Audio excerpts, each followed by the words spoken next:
Christine Beadsworth here, and today is the 1st of November 2021. My last message, I spoke about the people of God being thrust out of Egypt amidst the weeping as the destroyer had passed over and slaughtered the firstborn in every house in Egypt. After this, the Lord connected two scriptures for me. They are Exodus 12:30 and Matthew 25, verse 6. So let's read Exodus 12. Let's actually read from verse 29 to get the context. And it came to pass that at midnight the Lord smote all the firstborn in the land of Egypt, from the firstborn of Pharaoh that sat on the throne to the firstborn of the captive in the dungeon, and all the firstborn of cattle. And Pharaoh rose up in the night, he and all his servants and all the Egyptians, and there was a great cry in Egypt, for there was not a house where there was not one dead. And he called for Moses and Aaron by night, and said, Rise up and get you forth from among my people, both you and the children of Israel, and go and serve the Lord as you have said. So we see that it is at midnight that the destroyer struck. And when it says Pharaoh rose up in the night, that word night in the Hebrew means the middle of the night. So we have midnight again. So midnight is a very important time marker in the story of when the cry is released and the command to get out of Egypt is sounded. And then I want to read you Matthew 25.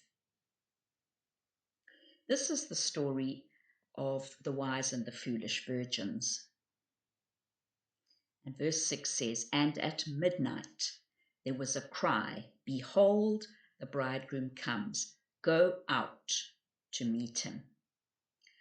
So in both of these instances of the verses that the Lord connected, the timing is midnight, there is a cry released, and there is a command to go out. That's really important. Do you remember last time I shared that the Spirit had told me that the door to the bridal chamber closes in the year 5782, and that 5782 is connected to the second watch of the night, which is from 9 to 12. So the end of the second watch of the night is midnight. And both of these verses that the Lord highlighted speak of events that occurred at midnight. A sound released. Matthew 25:6 doesn't tell us who released the cry, go out, but there was a cry. So we have a cry in Egypt of weeping, and in Matthew 25:6 we have a cry of announcing a very soon coming event. It says the bridegroom cometh, in other words, is in the process of coming. And the word go ye out is exerkomai in the Greek. I don't know if I've pronounced that rightly. It means to issue forth, to depart, to proceed. So straight after the cry, there is a command to go out. And in the Matthew 25 instance, the reason for going out is to meet him. Who's him? The bridegroom. And the word meet in Greek means to encounter and experience him.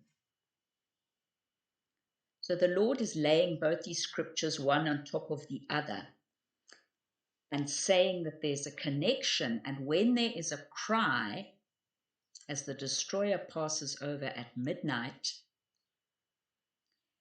the people of God who have their waists girded, their shoes on their feet, and are feasting on the Lamb, when they hear the cry, they know that that is the announcement and the moment in which they are going to be launched out of Egypt. They go out of Egypt to go into the wilderness. In Matthew 25, the virgins, the wise virgins, go out to meet him. So the meeting or encountering of the bridegroom and the entering the wilderness season are connected together. In Revelation 12, the woman flees to the wilderness, and it is there that she experiences the bridegroom's protection and provision for 3.5 years. I want to point out something very important, that before the Israelites came out of Egypt, they had seen some evidences of God's protection, as from the 4th plague onwards, there was a separation between the people of God and the Egyptians, and they did not experience the effects of plagues 4 to 9. But they had had no experience as yet of God's daily provision. It took going out for the people of God to experience the supernatural provision of God. And I know in these days when we are facing increasingly severe pressure to conform to what's going on the world stage concerning the witch's brew in the arm, there is a lot of fear and a lot of concern amongst the people of God who are being faced with possible losing of jobs, possible losing of homes, due to standing firm on this topic. And the Israelites in Egypt, up to that point of the destroyer passing over, had slave quarters and homes, and they had a certain amount of slave rations provided. They did not need to experience God's supernatural provision because they were fed by the hand of Egypt on a slave diet, and they were given covering and dwelling places fit for slaves in Egypt as long as they traded their slave labor for these provisions. But when the going out of Egypt came, they then experienced the most profound demonstration of the protection of God when the army of Pharaoh thundered down upon them at the edge of the Red Sea, and the pillar of cloud and fire went in between the Israelites and the Egyptians. And when they came out, when they were galvanized into action by the command of Pharaoh to get out, they began a new journey, a journey of experiencing supernatural protection. And then once they'd crossed the Red Sea, at the end of that week of unleavened bread, they experienced both provision and protection, completely supernaturally from the hand of God. And so I want to just reassure you, those of you that are facing huge decisions and possibly loss of privileges and provision from the hand of Egypt, know this, that as you are thrust out of the Babylonian system and out of Egypt, amidst the weeping, that the supernatural provision of God has already been planned for you, and you will be completely protected.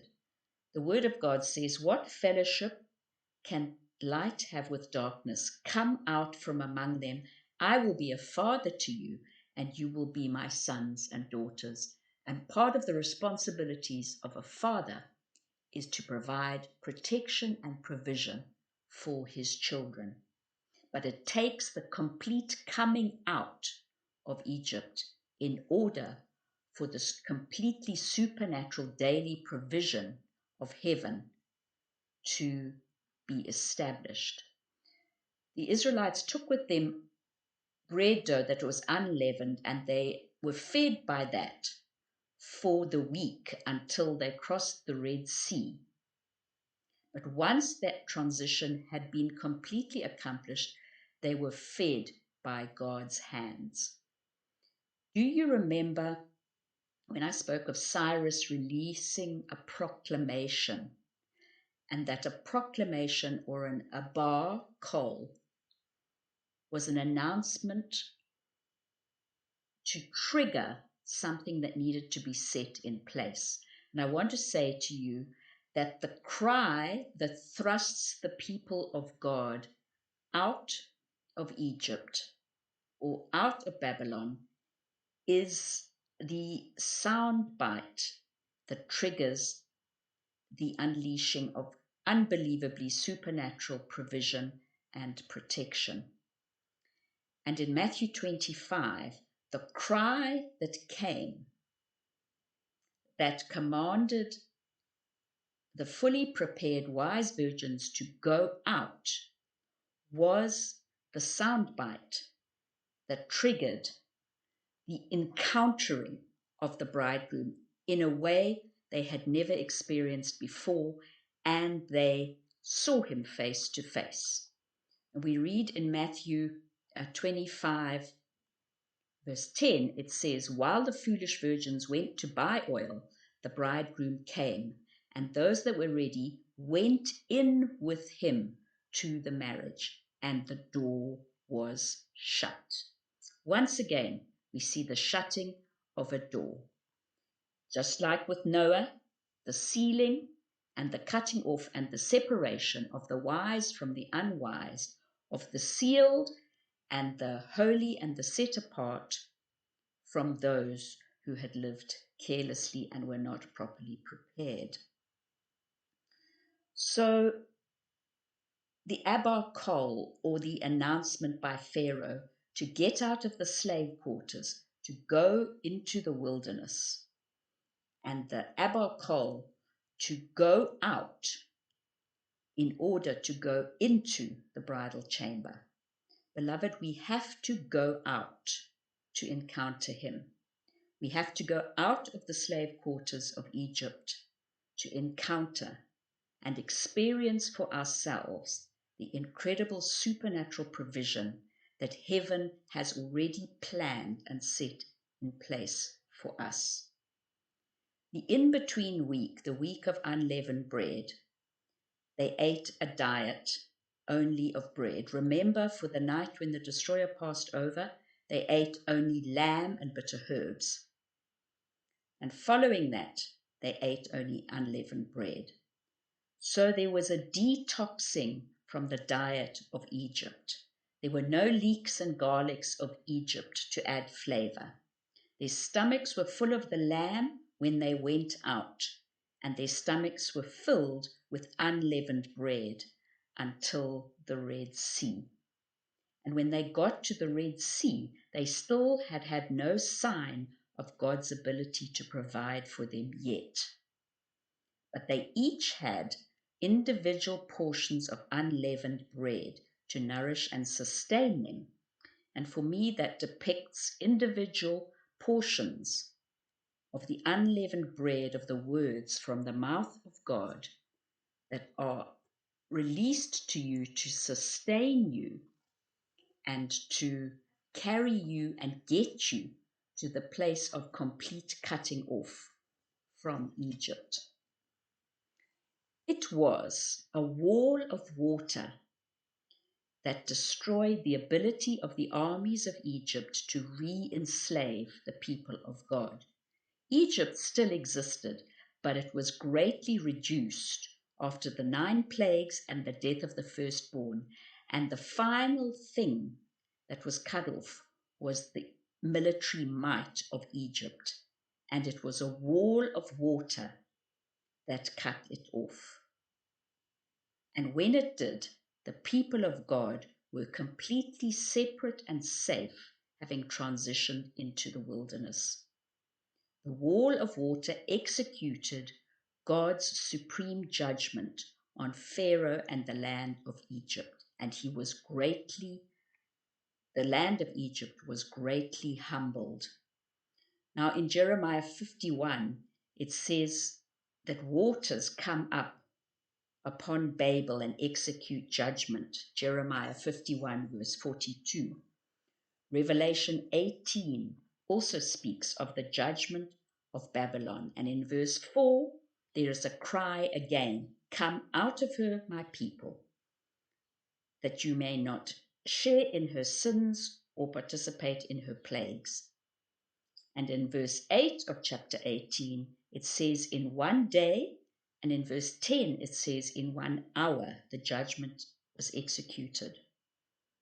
And in verse 21 of chapter 18, it speaks of a great stone being cast into the sea. Now, I find this very interesting because Jeremiah 51 speaks of waters coming up upon Babylon.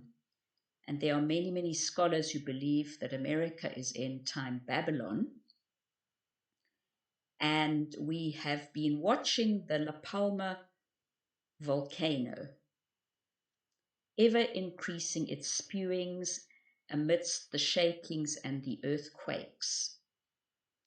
And we also know that in Revelation it speaks of a great mountain burning with fire being cast into the sea.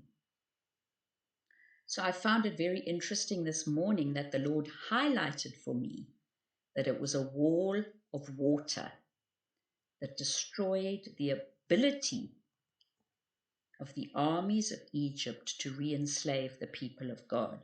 And when we read of the judgment executed upon Babylon in Revelation 18, one of the things that they traded in Babylon was the souls of men. But when the judgment was executed on Babylon, they were no longer able to trade and traffic in the souls of men any longer. So I want to say to you that heaven has prepared a judgment to be rolled out upon Egypt or the Babylonian system. And for the people of God who have been enslaved in that place, amidst the execution of the judgment of the destroyer, there is a cry, there is a sound, a frequency released that commands the people of God to completely separate and set themselves apart and to come out of Egypt or Babylon, to come out of it. Pharaoh said to Moses, "Go out and be gone." In Matthew 25, the cry that went out at midnight, at the end of the year 5782 would be the midnight marker. A sound is released to completely come out of Babylon or Egypt, go out and encounter the bridegroom.